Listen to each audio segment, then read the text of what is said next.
Dua edin o para gelsin. Yoksa ikiniz de el ele mavilikleri boylarsınız. Kızımın kılına zarar verirseniz oradaki jandarmalar bile siz benim elimden kurtaramaz. Ne yaptın? Ne yaptın? Sen hayvan elini geçirdin. Biz baba acısı çektik.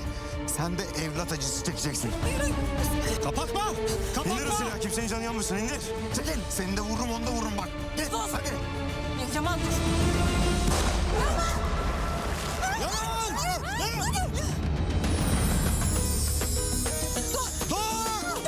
Seni de mi attı hadi? Hayır, ben atladım senin arkandan. Seni kurtarmak için. Yalanım yok, dokunamam. Borçlu kalmayı sevmem. Yaman demiş. Gözlerim yalan, sana kıyamam. Doğanın Kanunu yeni bölümüyle Çarşamba Star'da.